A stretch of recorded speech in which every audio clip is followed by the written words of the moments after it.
Om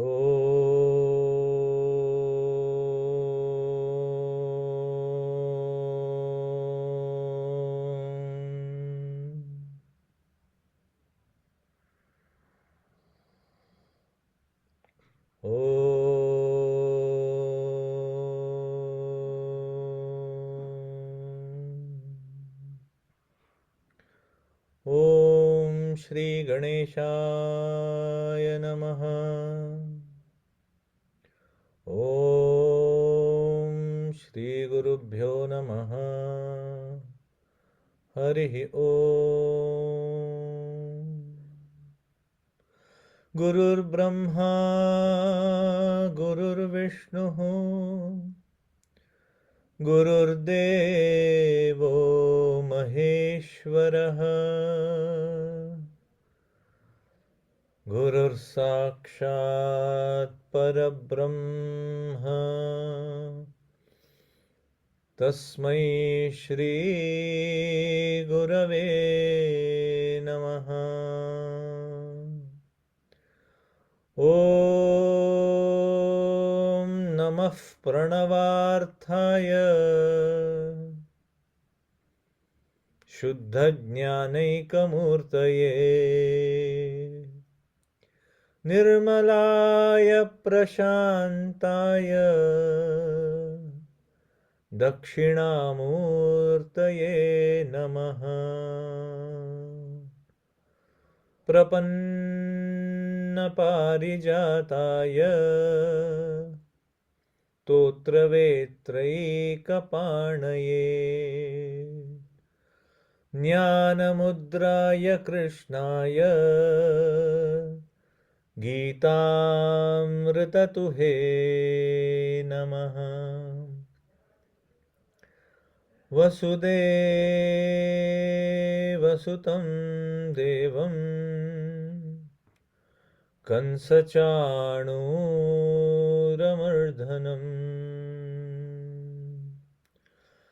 Devaki परमानन्दम्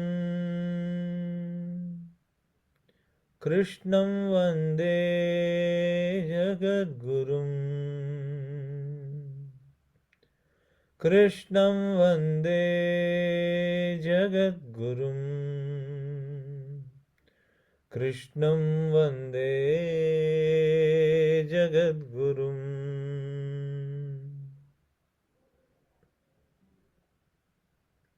Slowly, whenever you feel complete, becoming aware of your body and your surroundings, you may slowly open your eyes. Jai Gurudev. जय गुरुदेव श्री कृष्ण। हम लोग देख रहे हैं सांख्य योग, और मैं सोचती हूँ कि अर्जुन कितना लकी है। भगवान, उसके साथी, संगी, गुरु, और कितने अच्छे से युद्ध भूमि में अर्जुन को भगवान ज्ञान दे रहे हैं, उसको समझा रहे हैं कि हर तरीके से अर्जुन का कल्याण जिसमें हो वो बात बता रहे हैं। और अर्जुन सारी बातें सुनकर, आत्मा के बारे में सुनकर, हमारे शरीर जन्म मरण के बारे में सुनकर, जब अर्जुन भगवान से पूछता है कि स्थित प्रज्ञ कैसा चलता है, कैसा बोलता है, तो स्थित प्रज्ञ मनुष्य की के बारे में भगवान ने उसको बताया।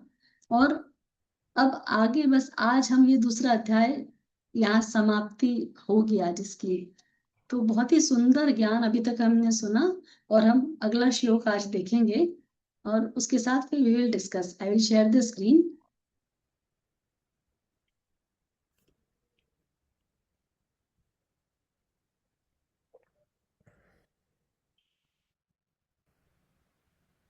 ₹64।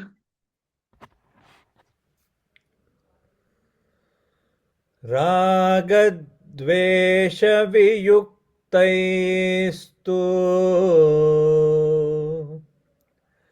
विषयानिन्द्रियैश्चरन् आत्मवश्यैर्विधेयात्मा प्रसादमधिगच्छति।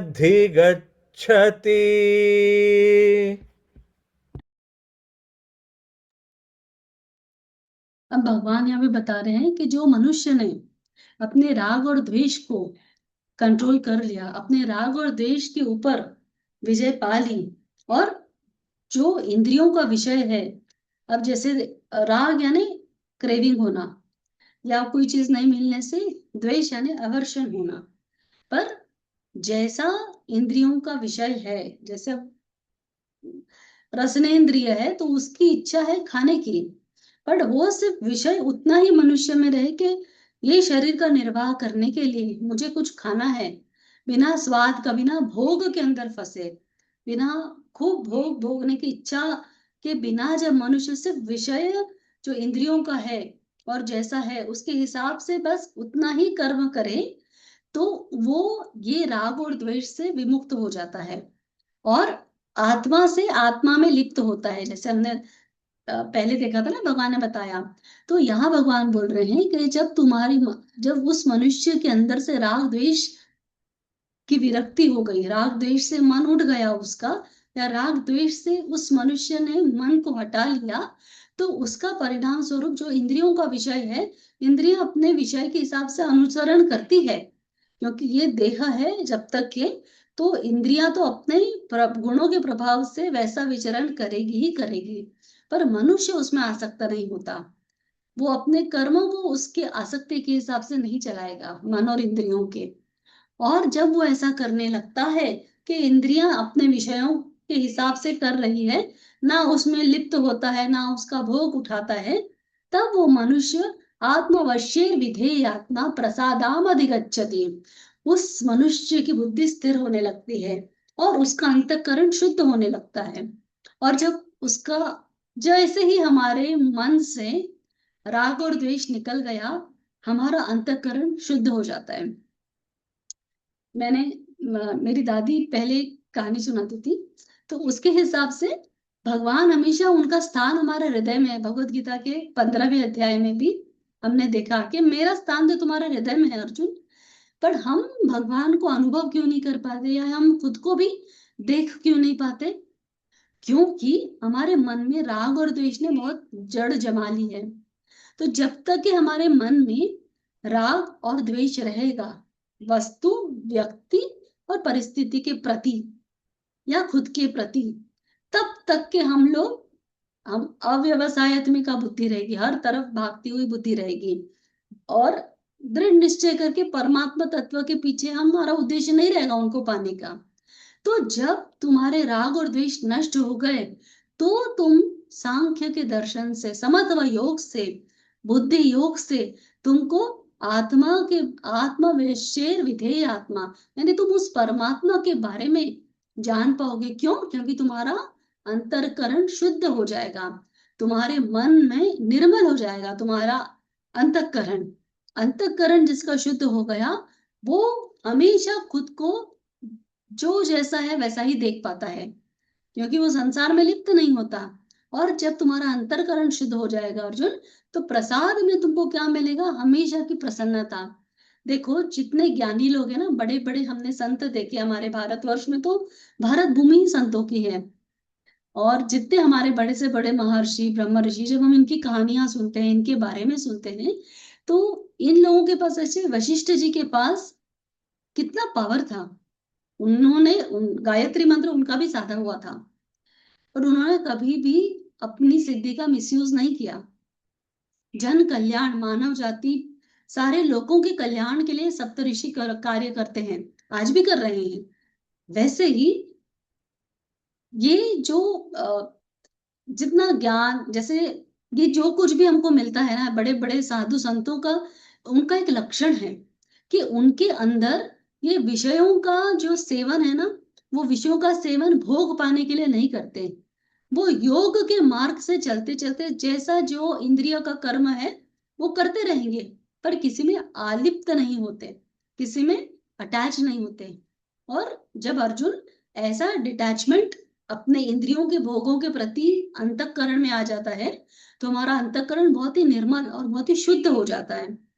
और जब हमारा अंतःकरण शुद्ध हो जाता है तो अंदर बैठा परमात्मा हम अच्छे से देख सकते हैं, अपने अंदर भी और आसपास। समत्व बुद्धि से, समता से, हर जगह उस परमात्मा तत्व का तत्वदर्शी बन के हम दर्शन कर सकते हैं। और जब हम वो दर्शन करने लगते हैं तो सत्य चित्त आनंद, ये प्रभु का, परमात्मा का स्वभाव है, जो सत्य है और जो अनंत आनंदमय है। तो उस सत्य का जब हम अनुभव करते हैं तो हम हमेशा आनंदमय होते हैं, प्रसन्न चित्त होते हैं। फिर छोटी मोटी चीजें हमारे अंदर हलचल पैदा नहीं करती, छोटी मोटी चीजें हमको डिस्टर्ब नहीं करती। तो यहाँ भगवान अर्जुन को वो स्थिति, वो अंतःकरण की निर्मलता कैसे आएगी तुम्हारे, जब तुम तुम्हारे राग और द्वेष के ऊपर उसको विरक्ति से देखना शुरू करोगे, उसमें आसक्त नहीं होगे। और जैसे ही मन में किसी चीज के प्रति राग आया तो उसको एकदम दृष्टा की नजर से, समत्व बुद्धि से देखना कि देह और देही, देही बनकर जब तुम देखोगे तो तुम्हारे अंदर वो भोग पाने की इच्छा नहीं रहेगी। तुम ये जान लोगे अर्जुन कि सिर्फ कर्म करने का तुम्हारा अधिकार है, ना किसी कर्म की आसक्ति तुम्हारे अंदर रहेगी, ना किसी कर्म के प्रति मोह तुम्हारे अंदर रहेगा, ना विरक्ति रहेगी कि मैं ये नहीं करना चाहता। तो वो नहीं रहेगा। हम अगला श्लोक देखेंगे।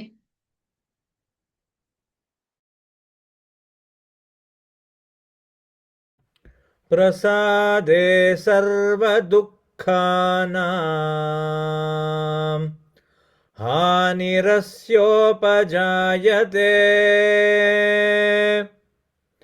प्रसन्नचेतसो ह्याशो बुद्धिः पर्यवतिष्ठते।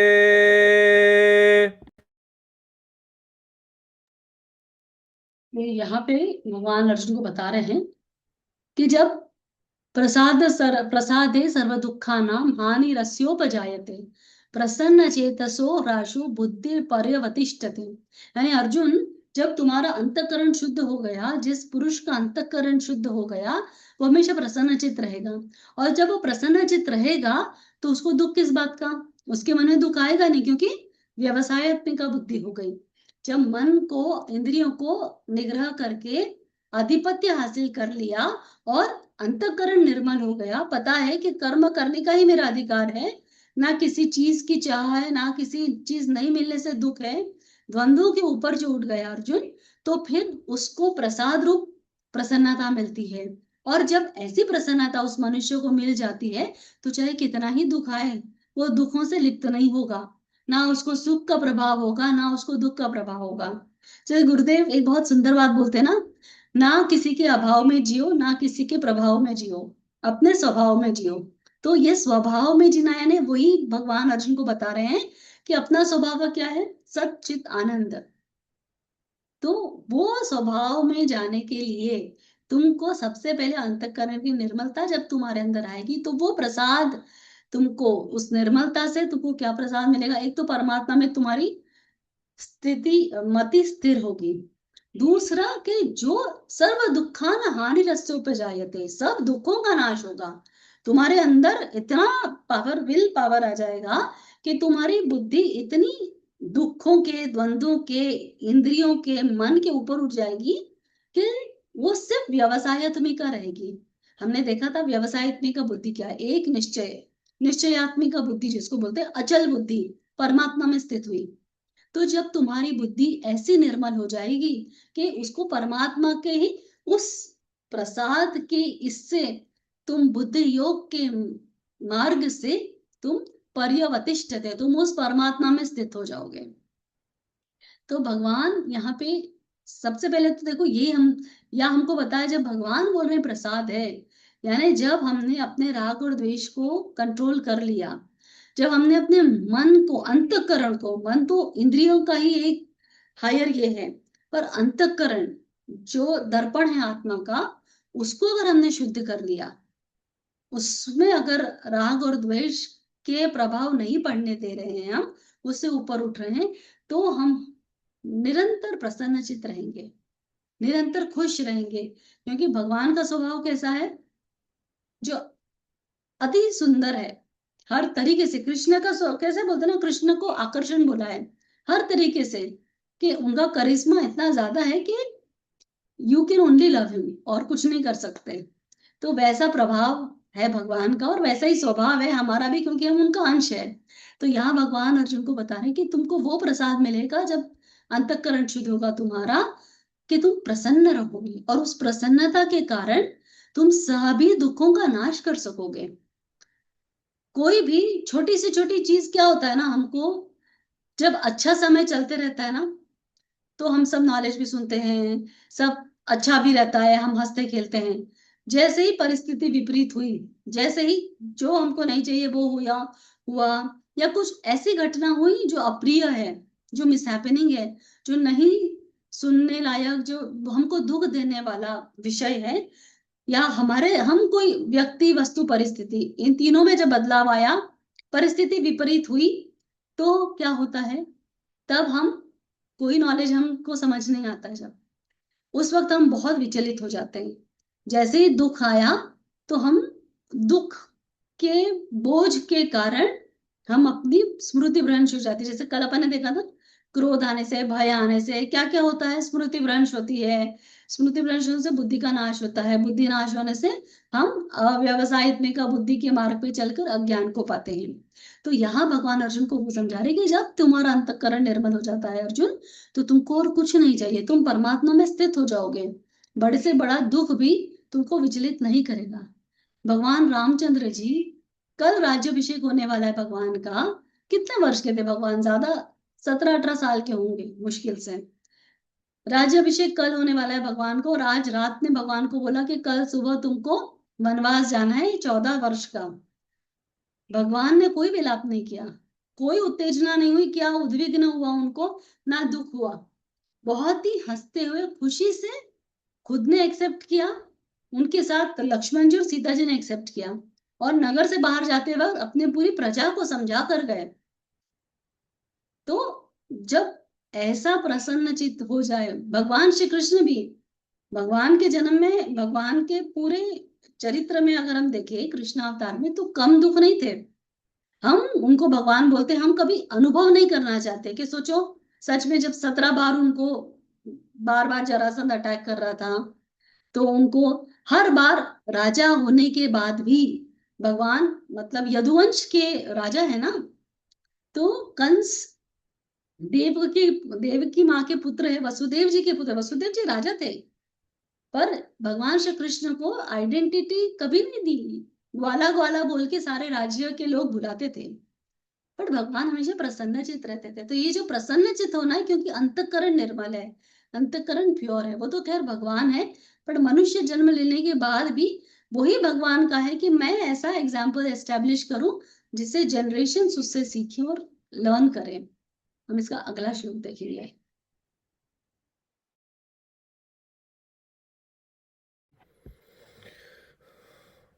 नास्ति बुद्धिरयुक्तस्य न चायुक्तस्य भावना न चाभावयतः शान्ति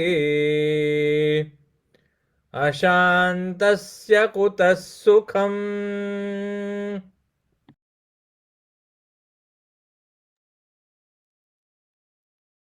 और यहाँ पे अब भगवान अर्जुन को बता रहे हैं कि जिस पुरुष का अंतःकरण निर्मल हो गया, उसकी तो बुद्धि परमात्मा में लग जाती है, और भगवान को पा लेने का उस मार्ग पे चल जाता है। पर जिन लोगों ने नास्ति बुद्धिरयुक्त से नाचायुक्त से भावना, जिनका अंतःकरण निर्मल नहीं है, जिनके मन में राग और द्वेष भरा पड़ा है, तो उन लोगों को शांति नहीं है। उन लोगों को ना उनके अंतःकरण की शुद्धि है, ना वो किसी का अच्छा देख सकते, ना खुद का अच्छा देख सकते, उनका विवेक मर चुका है, उनकी बुद्धि कुबुद्धि हो गई है, और जिनके अंदर ये भावना भी नहीं है, अंतःकरण शुद्ध करने की भावना, परमात्मा को पाने की भावना, ना उनके अंदर वो भावना है। जब ऐसा रागी, ऐसा द्वेषी मनुष्य, जिसके अंदर ना कोई इच्छा, ना कोई चाह भावना प्रभु को पाने की, जन कल्याण की, स्वयं के कल्याण की, ना वो अगर उसके अंदर है, तो निश्चित रूप से वो अशांत है।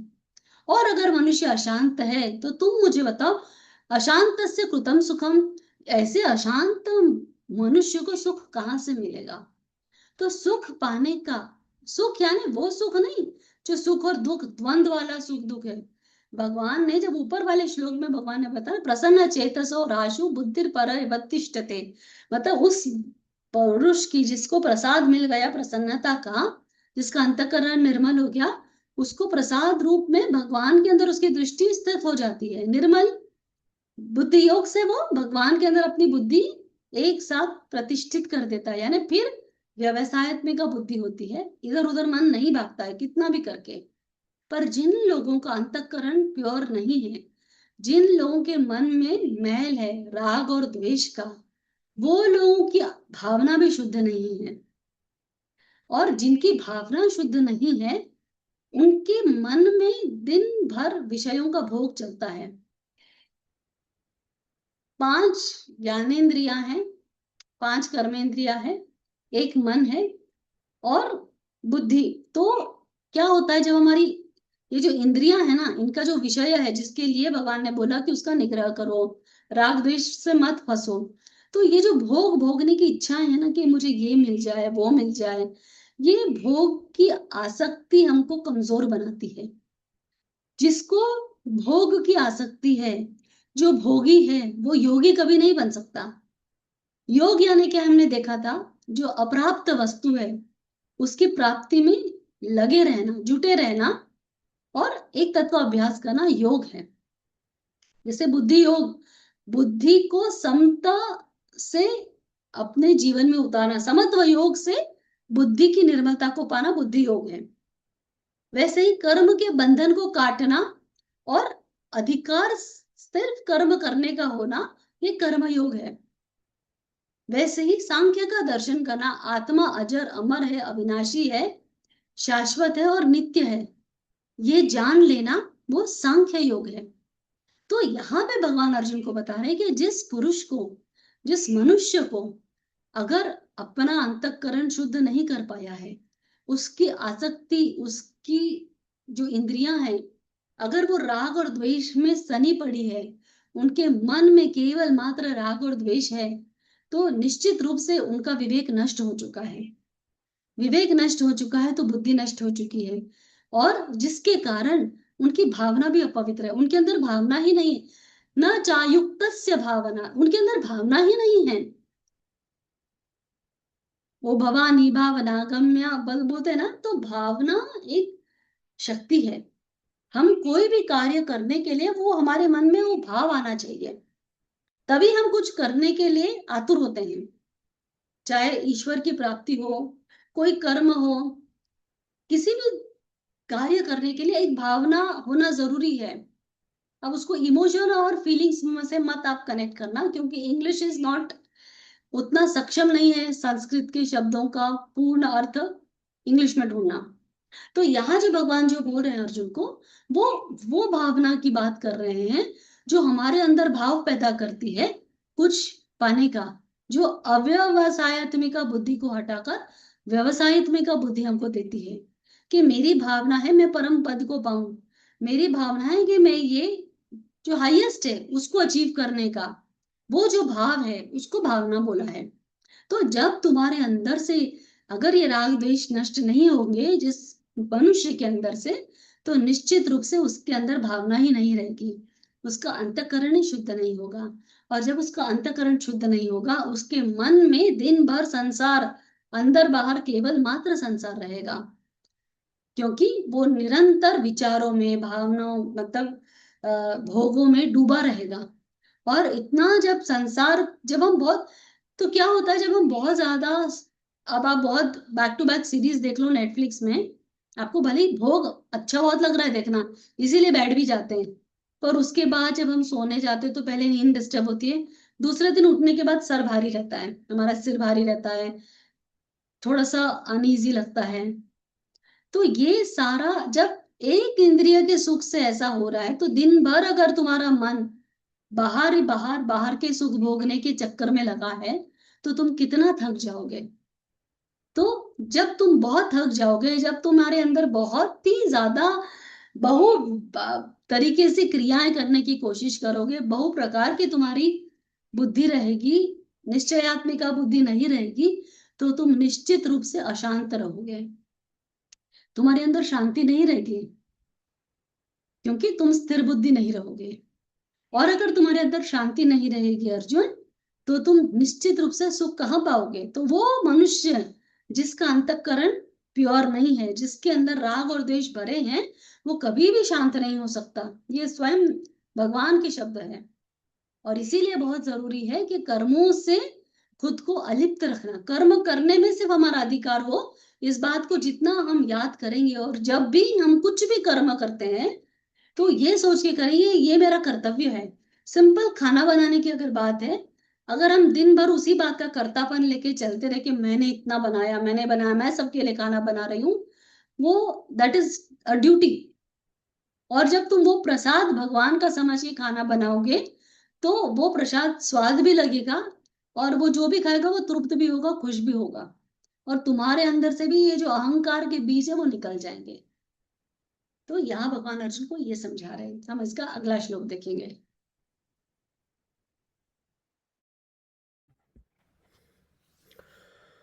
तस्माद्यस्य महाबाहो निगृहीतानि सर्वशः इन्द्रियाणीन्द्रियार्थेभ्यः तस्य प्रज्ञा प्रतिष्ठिता। आई थिंक ये इंद्रियाणाम ही चरताम, ये वाला श्लोक है ना, 67। 67 ओके। इन्द्रियाणां हि चरतां यन्मनोनुविधीयते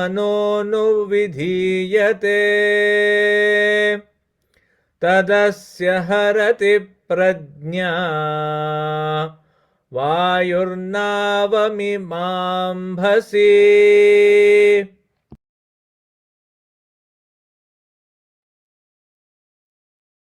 तो यहाँ पे भगवान अर्जुन को बता रहे हैं, भगवान बहुत सुंदर सुंदर एग्जाम्पल देते हैं। तो जैसे कल परसों कूर्मांग का दिया था, कि जैसे कछुआ अपने अंग को एकदम समा लेता है, वैसे ही जलाशय का एग्जाम्पल दिया था कि जब हमारे पास नदी या सागर हो जाए तो फिर हमको एक बार परमात्मा में मन स्थित हो गया। तो यहाँ भगवान अर्जुन को बता रहे हैं कि अर्जुन, अगर जैसे एक नाव को, पानी में जो बहती नाव है उसको अगर तेज हवा आने से क्या होता है, नाव विचलित हो जाती है, उसका डायरेक्शन चेंज हो जाता है। पर अगर वो नाव चलाने वाला, अगर वो बहुत ही कुशल हो, नाविक, तो वो नाव को भटकने नहीं देता, वो कुछ भी करके हवा के बहाव के हिसाब से अपनी नाव को बराबर से नेविगेट करके सही रास्ते पर लेकर जाता है। तो यहाँ भगवान उस मनुष्य के बारे में बता रहे हैं जिसका अंतःकरण शुद्ध नहीं है, जिसके अंतःकरण में राग और द्वेष भरा पड़ा है।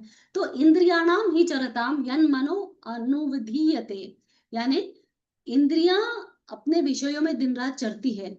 और इंद्रियां जिस, जैसे 5 ज्ञानेंद्रियां है ना, तो ये इंद्रियों का क्या है, एक इंद्रिय जिस भोग की इच्छा से मन के साथ मिल जाती है, तो मनुष्य को वो भोग भोगने का बहुत मन करता है, और वो भोग भोगने का तो उसको आनंद आता है।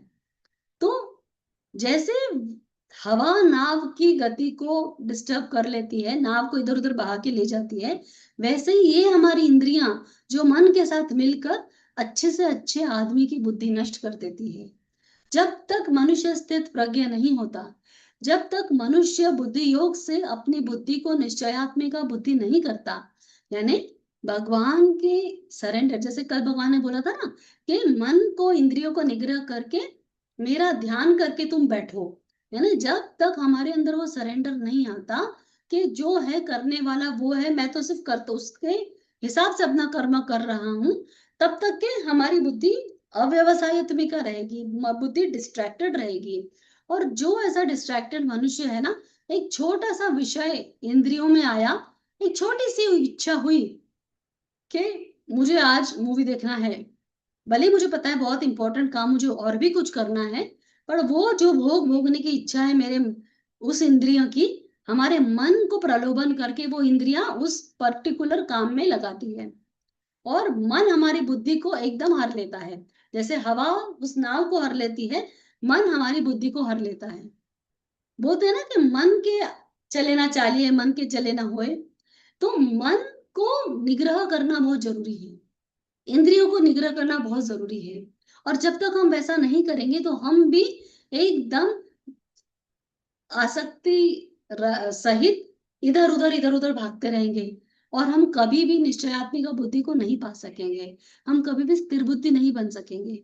स्थिर बुद्धि बनने के लिए सबसे पहले ये तुम जान लो कि ये राग और द्वेष के ऊपर उठना है मुझे, और उसके बाद यन मनो अनभिधूयते, यानी ये अपने मन को कंट्रोल करके, इंद्रियों को कंट्रोल करके अपनी प्रज्ञा को परमात्मा में स्थापित करना चाहिए, जिसके कारण जैसे वो कुशल नाविक तुम बनो कि मन में भोग करने की इच्छा आई, पर वो पॉज लेकर तुमने उसको डाइवर्ट कर दिया। मन को डाइवर्ट करना हमने सीखना चाहिए। मन को आधिपत्य जमा के उसका निग्रह करके बहुत मुश्किल है।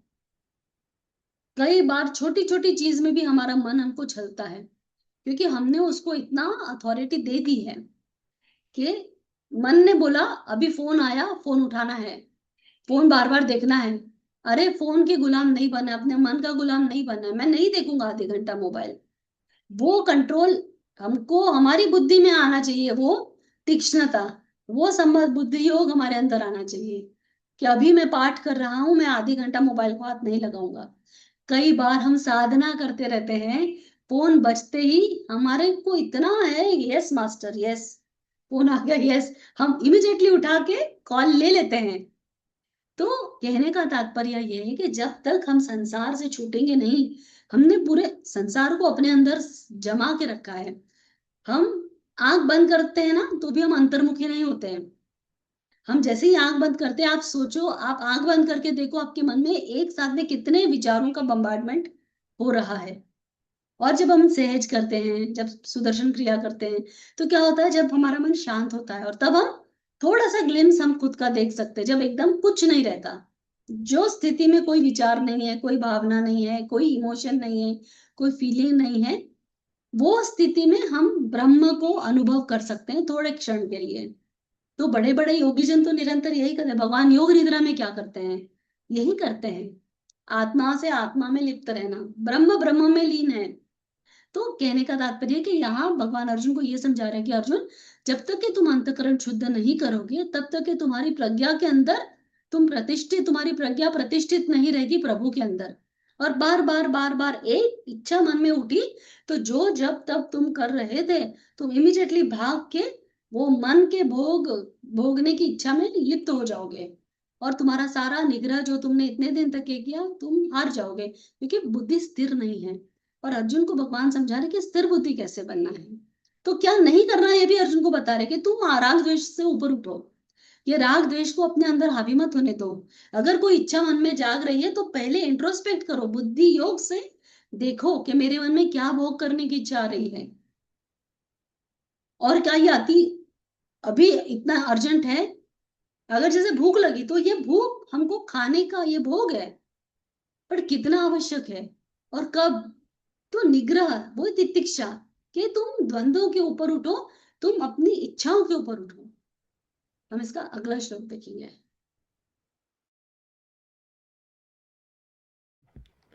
तस्माद्यस्य महाबाहो निगृहीतानि सर्वशः इन्द्रियाणीन्द्रियार्थेभ्यः तस्य प्रज्ञा प्रतिष्ठिता।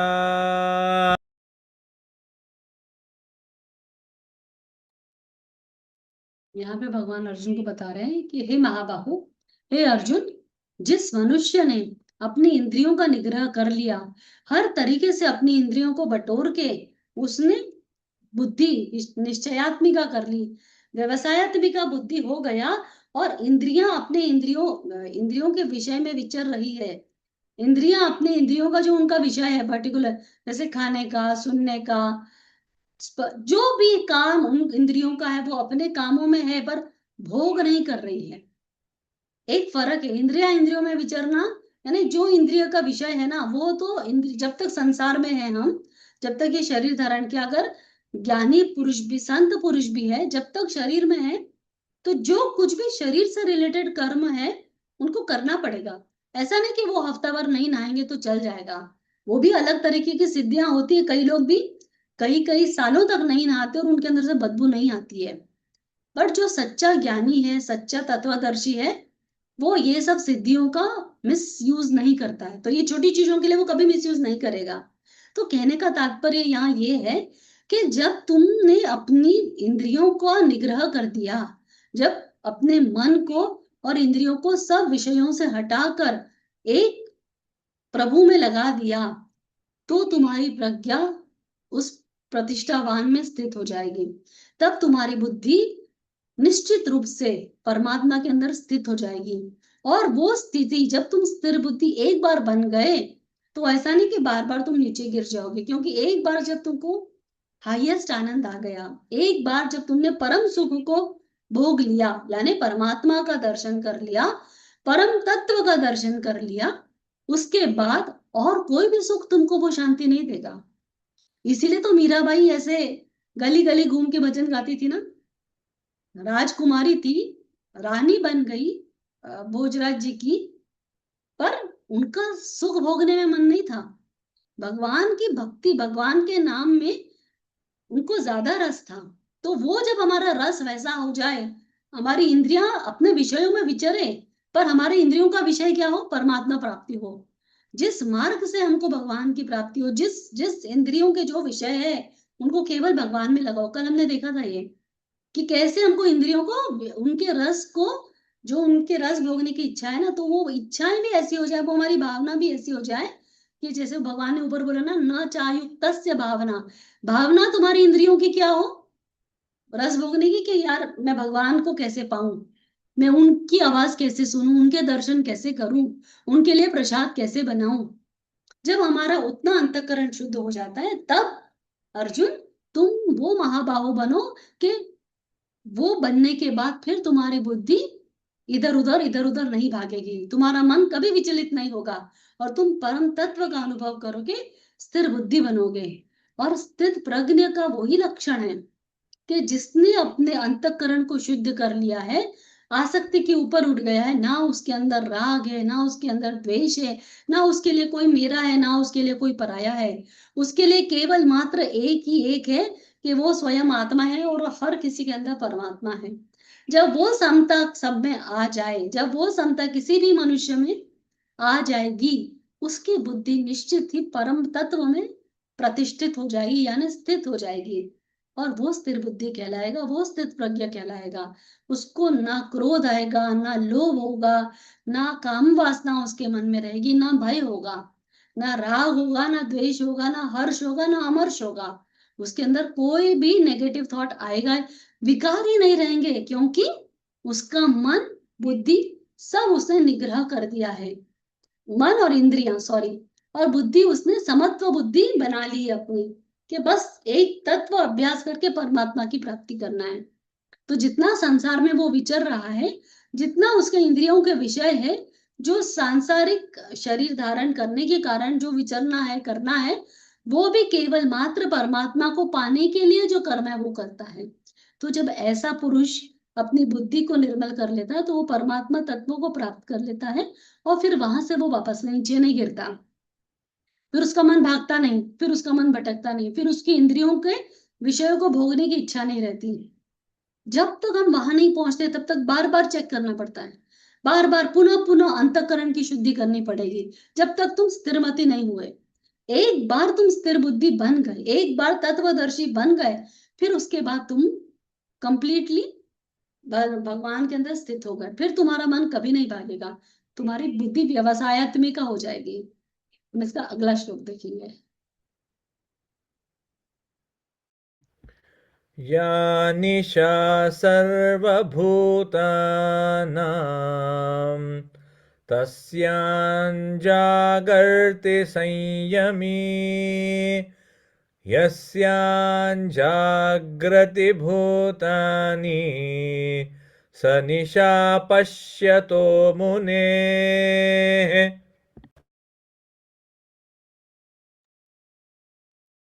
तो यहाँ पे भगवान बता रहे हैं, जो प्राणी मात्र के लिए रात्रि है, वो उस संयमी के लिए, भगवान ने कल संयमी वापस कल भी बोला था, उस संयमी के लिए वो रात्रि संयमी का दिन है, और जो संयमी की रात्रि है वो बाकी लोगों के लिए दिन के समान है।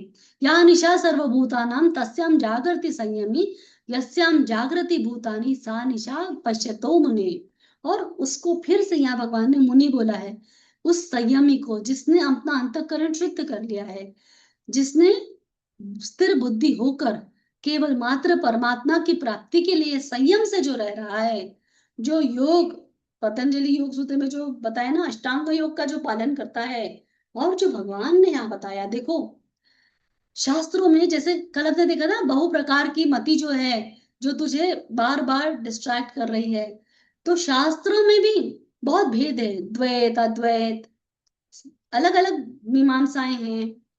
तो भगवान अर्जुन को यहाँ हाईएस्ट नॉलेज दे रहे हैं, यहाँ सबके ऊपर, वेदों के भी ऊपर का ज्ञान है वो दे रहे हैं, ये ब्रह्मा विद्या का ज्ञान है, श्रीमद् भगवत गीता। तो यहाँ पे भगवान अर्जुन को वो कैसा संयमी है, वो वेदों की बात तो यहाँ भगवान ने एक ही शब्द मतलब बोला था कि वेदों में जो सुंदर सुंदर वाणी आई है उसमें से अट्रैक्ट होके भोगों में ना फंसे। मतलब जो वेद जो परमात्मा तत्व की बात बताते हैं उस रास्ते पर चलना बड़ा कठिन है। पर अगर तुमने अंतःकरण शुद्ध कर लिया है, अगर तुमने कर्मों को ये जान लिया है कि मेरे को सिर्फ कर्म करने का अधिकार है, फल प्राप्ति का नहीं, और फलों की इच्छा त्याग दी है, हर थॉट, हर इच्छा किसी कामना से होती, तो कामना को उठते ही दबा दिया, अगर तुमने उस कामना को भगवत प्राप्ति के लिए लगा दिया, तो तुम्हारा अंतःकरण शुद्ध हो गया। तुम राग और द्वेष के, भगवान इतनी देर से अर्जुन को क्या बता रहे हैं, राग और द्वेष के ऊपर, राग और द्वेष से ऊपर कैसे उठना है, मन और इंद्रियों को निग्रह कैसे करना है। तो बुद्धि से, स्थिर बुद्धि मतलब बुद्धि योग से, जब तुम कर्तव्य का पालन करोगे, जब तुम सांख्य से देखोगे कि जो कुछ भी है ये तो सिर्फ एक दृश्य है, मैं भी यहाँ था, पहले भी था, अभी भी हूँ और आगे भी रहूंगा, तो मैं कुछ कर्म ऐसे करूं जो मेरे धर्म के लिए, जैसे अर्जुन को भगवान बोलते ना, एज ए क्षत्रिय तेरा धर्म है अर्जुन, तू युद्ध कर। तो यहाँ पे वो संयमी जिसने बुद्धि को एकदम निर्मल कर दिया, अंतःकरण शुद्ध कर लिया है, राग और देश के ऊपर जा चुका, उसको संयमी बोला है, क्योंकि उसने निग्रह किया है। सबसे बड़ा कठिन तपस्या अपने मन और इंद्रियों का निग्रह है, मन और इंद्रियों को विषयों से हटाने का सबसे बड़ा तपस्या है। बड़े से बड़े ऋषि मुनि भी उससे विचलित हो जाते हैं। एक बहुत सुंदर ऋषि की कथा आती है भागवत में, उसमें वो ऋषि बहुत साल तक तपस्या करते थे और फिर उनका विवाह होता है। लेकिन विवाह होने के बाद वो इतना संसार के सुख में भोगने में लग जाते हैं कि ऐसे कई वर्ष निकल जाते हैं, और एक दिन शाम के समय अचानक उनको याद आता है कि संध्या का समय हो गया। तो उनकी जो इतनी सारी बीवियां रहती है ना, वो बोलती है कि अरे ये तो कितने वर्ष निकल गए। तो उनको एकदम तब ज्ञात होता है कि देखो मैं कैसे फंस गया इन इंद्रियों के विषयों में। तो ये जो इंद्रियों के विषय है हमारे, ये हमको बार बार डुबाते हैं। पर वो संयमी जिसने अपने मन का निग्रह कर लिया है, जिसने वो तपस्या तितिक्षणा से अपने द्वंद्वों के ऊपर उड़ गया, अपनी बुद्धि को निर्मल कर दी। और यहाँ पे जो निशा है ना, जैसे निशा सर्वभूतानाम, जो सब भूतों के लिए रात्रि है, यानी यहाँ रात्रि का एक और मतलब है, क्योंकि जो जितने जीव हम लोग सब है ना, वो संसार में ज्यादा है, परमात्मा की तरफ हमारी इच्छा मैं ये नहीं बोलूंगी है ही नहीं, अपनी अपनी एलिजिबिलिटी से, पात्रता से हम भगवान को पाने की कोशिश करते हैं। बट जो संयमी है ना, उसके लिए तो केवल एकमात्र भगवान ही है, वो ही सब कुछ है। तो उसकी पूरी बुद्धि, उसकी पूरी आसक्ति परमात्मा प्राप्ति में है। इसीलिए जो संसार का सुख है, वो जो उसके लिए तो वो निशा रात्रि के समान है, क्योंकि वो परमात्मा से विमुक्त करता है। इसलिए वो संयमी उस विषयों को, उन भोगों को, जब समस्त संसार चलता है, तो दिन के समय आप देखो जब इतनी सारी एक्टिविटी हमारे आसपास हो रही है, तो बड़ा मुश्किल है अपने मन को केंद्रित करना, इंद्रियों को केंद्रित करना। तो वो ही यहाँ पे बता रहे कि जिसका मन उस संयमी के लिए संसार में विचरना यानी निशा के समान है, रात्रि के समान है, जहां बाकी सारे भूत दिन भर ट्रांजैक्शन में फंसे हुए हैं, ये संयमी उस समय भगवान में अपना जीवन, भगवान को खोज में या भगवान को पाने में अपने जीवन को निर्वाह करता है कि मैं कैसे कैसे प्रभु को दर्शन कर सकूं, कैसे निरंतर भगवान के अंदर स्थित रहूं, कैसे निरंतर मैं तत्व दर्शन करता रहूं। ऐसे वो संयमी की इच्छा होती है। और उस संयमी को भगवान ने मुनि बोला है। मुनि कौन है? जिसने अप्राप्त वस्तु प्राप्त कर ली, योग के द्वारा, बुद्धि योग के द्वारा जिसने मन का निग्रह कर लिया, इंद्रिय का निग्रह कर लिया। सबसे बड़ी तपस्या है, सबसे बड़ा कठिन और सिंपल है वो। कठिन यानी कैसा कि जब हमने राग और द्वेष हमारे जीवन से निकाल दिए, क्योंकि इंद्रियों का विषय है रस भोग, रस का उनका विषय, इंद्रियां आलिप्त होती विषयों में, जो उनका विषय है वो उसके हिसाब से कार्य करेंगी ही करेंगी, क्योंकि हम शरीर में हैं अभी। बट जब हम ये इंद्रिय विषय भोग लेकर भोगना चाहते हैं ना, उसका सुख भोगने के लिए कोई इंद्रियों को हम लगाते हैं मन के साथ, तब राग और द्वेष उत्पन्न होते हैं। और ये राग और द्वेष बहुत डेंजरस है। ये राग और द्वेष ही सबसे बड़ा कारण है हमारे पुनः पुनः जन्म और मृत्यु के साइकिल में आने के लिए। क्योंकि जैसे ही राग आएगा वैसे ही हमारे मन में ममता, अहमता, ये सब कुछ आता है, अहंकार। तो यहाँ भगवान अर्जुन को बोले कि वो संयमी जिसके लिए भूत मात्र लोगों का जो दिन है वो संयमी के लिए रात रहे, यानी उसकी एक्टिविटी मिनिमम है, उसको संसार से कोई लेना देना नहीं।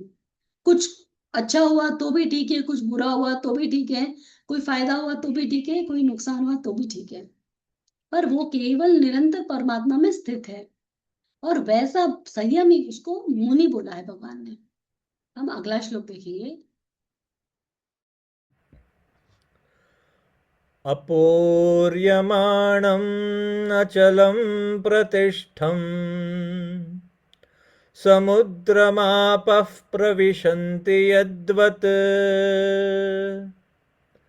तद्वत्तकामायं प्रविशन्ति सर्वे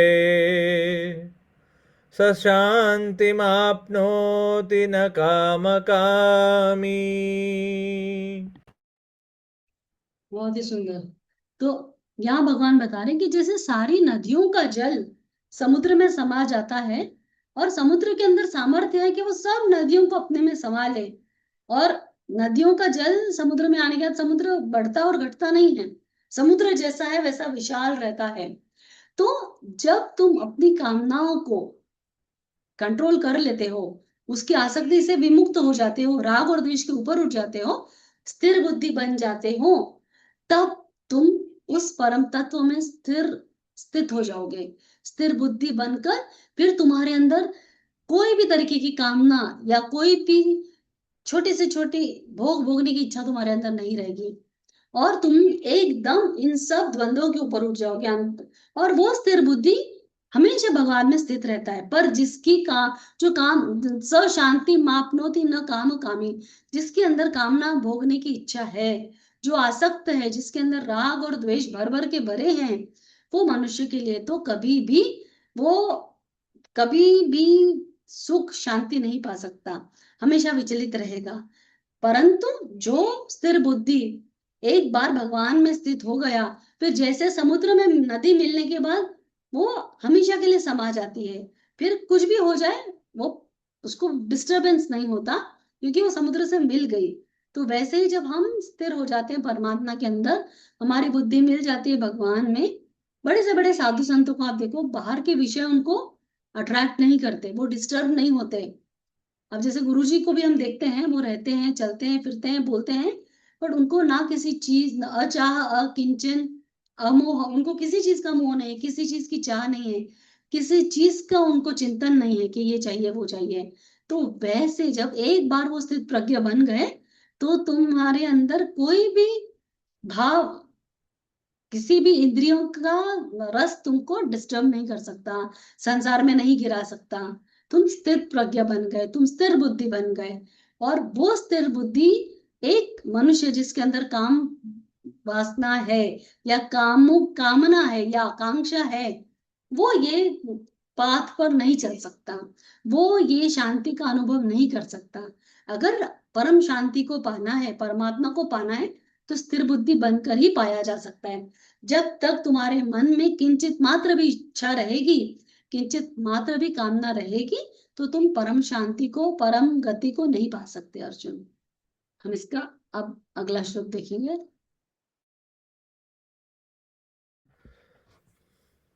विहाय कामान्यसवर्वान्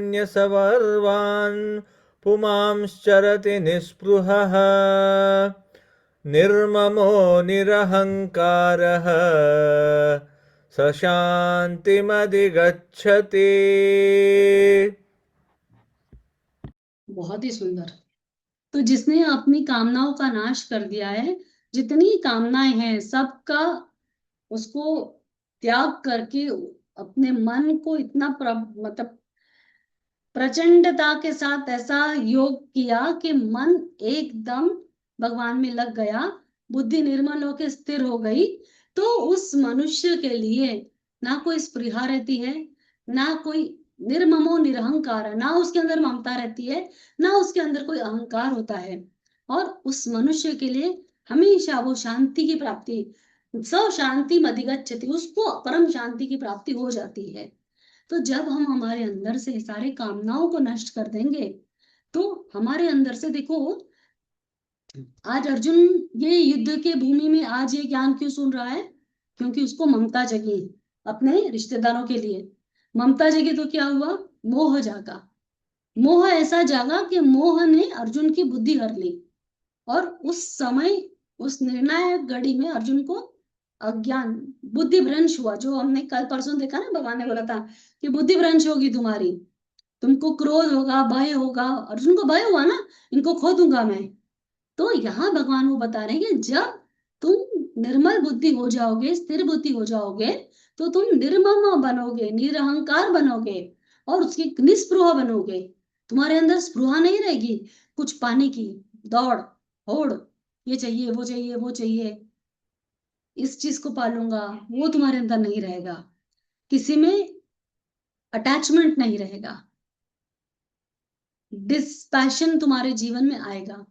वैसे ही तुम्हारे अंदर ममता नहीं रहेगी। सबके ममता ताग बटोरे, बोलता ना विभीषण जब भगवान के दर्शन करता है, मम प्रथु कछु वासना रही प्रभु पद दर्शी। यानी पहले भगवान मेरे मन में थोड़ी वासना थी, थोड़ी ममता थी, पर आपके पैरों के दर्शन करके सब कुछ निकल गया। तो जब वैसा स्थिरमति हम बन जाते हैं, जब भगवान में अपनी बुद्धि स्थित हो जाती है, उसके बाद हमारे को किसी चीज की ममता नहीं रहती। हमारे लिए ममता सबसे बड़ा बंधन है, क्योंकि ममता के कारण ही हमारे अंदर स्पृहा, चाह आती है कि मैं ये कर लूं, वो कर लूं, अपनों के लिए कर लूं, या अपनों के अगेंस्ट जो है उनके लिए मैं ये ना करूं। और जब ममता, स्पृहा, वो जन्म देती अहंकार को। ये मेरा शरीर है, ये मेरे अपने हैं, मैंने ये कर लिया, मुझे ये मिल गया, मेरा ये अचीवमेंट है। तो ये जो अहंकार है ना, मैंपना, वो इतना हमारे अंदर, जैसे हम जब जन्मे, हमारा जब जन्म हुआ, तब उस एक शिशु को पता ही नहीं था उसका नाम क्या है, कौन है, क्या है। पर जैसे जैसे वो संसार में बढ़ते लगता है, अरे ये शरीर का नाम, वो बोलते हैं तुम अमित हो, तो फिर मैं अमित हूँ, मैं अमित हूँ, मैं इतना बड़ा हूँ, ये मेरे अपने हैं, वो पराए हैं, वो सब भेद आने लगता है।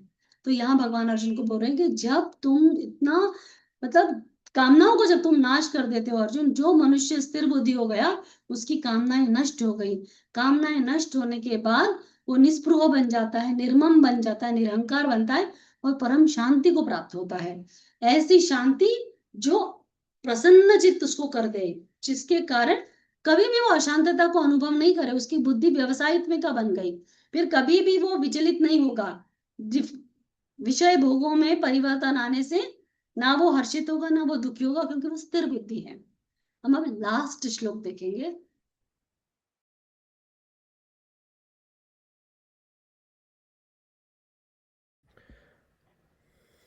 एषा ब्राह्मी स्थितिः पार्थ नैनां प्राप्य विमुह्यति स्थित्वा स्यामन्तकालेऽपि ब्रह्मनिर्वाणमृच्छति। ॐ तत्सदिति श्रीमद्भगवद्गीतासु उपनिषत्सु ब्रह्मविद्यायां योगशास्त्रे श्रीकृष्णार्जुनसंवादे सांख्ययोगो नाम द्वितीयोऽध्यायः। ब्रह्मार्पणमस्तु।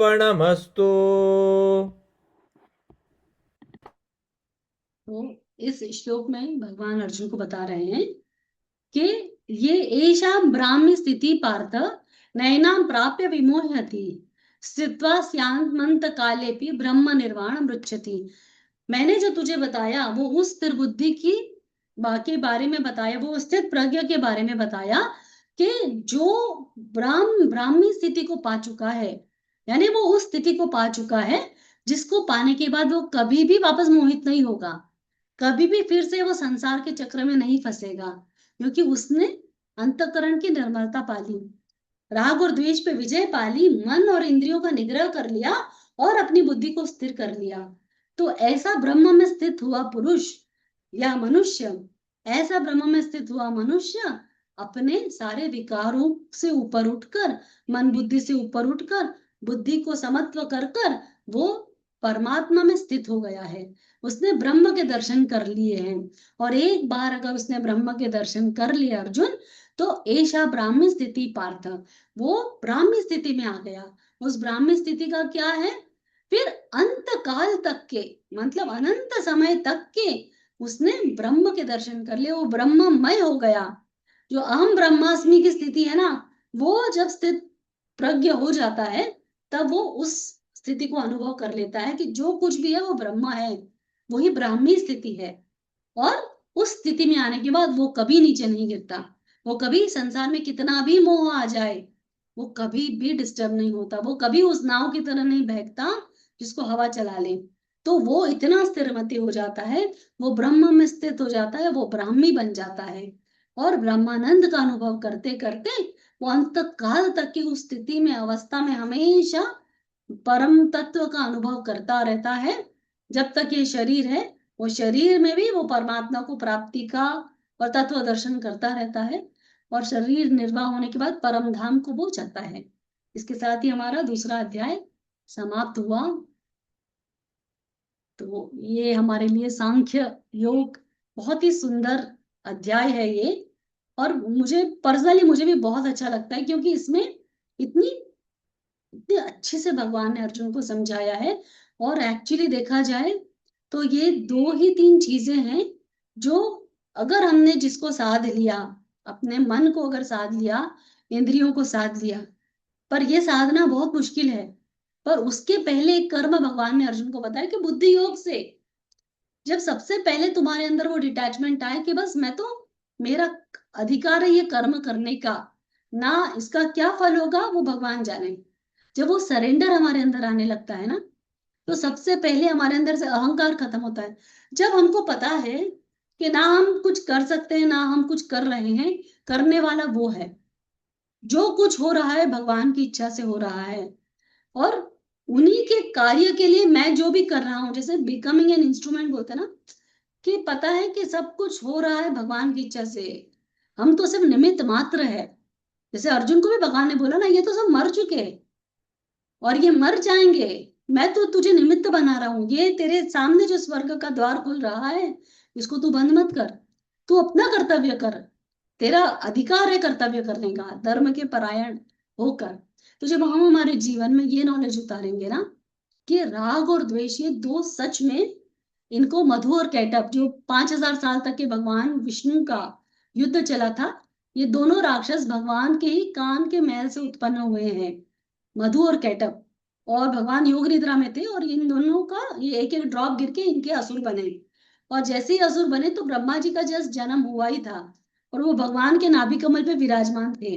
और जैसे ही मधुकैटभ ने उनको देखा तो वो भगवान ब्रह्मा जी के पीछे जाते हैं, उनको डराने धमकाने लगते हैं, मारने के लिए।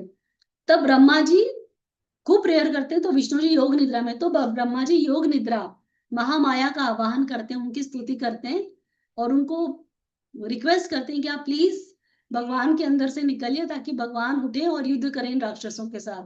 तब भगवान विष्णु उठते हैं और इन दोनों राक्षसों के साथ युद्ध करते हैं। तो ये मधु और कैटभ ही राग और द्वेष है, और ये इतने भयंकर है कि जितना हम संसार में जो भी कुछ कर रहे हैं ना, वो ये दोनों के चलाने से ही, राग और द्वेष के। पर जब हम ये अपनी बुद्धि को निर्मल कर लेंगे और ये मान लेंगे कि करने कराने वाला वो है, तो हमारे अंदर से सबसे पहले कर्तापन कम हो जाएगा और हम भगवान को और एक्चुअली जब हम ये सांख्य योग पढ़ते हैं ना, हमारी बुद्धि अपने आप निर्मल होती है। हम अवेयर बनते हैं अपने कर्मों के प्रति। जो हमारे अंदर ये मैंने किया, ये मैं वही राग और द्वेष का मूल कारण है। तो राग यानी क्या? क्रेविंग, ये चाहिए वो चाहिए वो चाहिए, जो पाना पाना पाना पाना है, वो राग है। और जो नहीं मिलने के कारण जो मन में वैर आता है, खिन्नता आती है, उद्वेग होता है, वो द्वेष है। किसी के प्रति, वस्तु के प्रति, परिस्थिति के प्रति, भगवान के प्रति, जो अपना हित चाह रहा उसके प्रति। तो इन दोनों से हमेशा बचना चाहिए और उनसे बचना हमारे बस की बात नहीं है। तो सरेंडर, कि भगवान हमारी रक्षा करो, हमारा मार्गदर्शन करो। इसीलिए गायत्री मंत्र इतना पावरफुल है, ओम भूर्भुवः स्वः जो बोला है ना, कि भगवान मेरी बुद्धि इतनी निर्मल करो आप कि मैं जन कल्याण देखूं, सबका भला देखूं। बहुत सुंदर है गायत्री मंत्र का मतलब। तो हम इसी के साथ यहाँ पे विराम देंगे। Thank you so much. अब हम लोग मंडे को मिलेंगे और देखेंगे कौन सा चैप्टर हम शुरू करेंगे। अगर आप लोगों की कोई इच्छा इंटरेस्ट हो तो आप please you can write it in the group. तो देखेंगे फिर हम आगे भगवान की इच्छा कौन सा चैप्टर लेना है। बाय। जय गुरुदेव, जय श्री कृष्णा।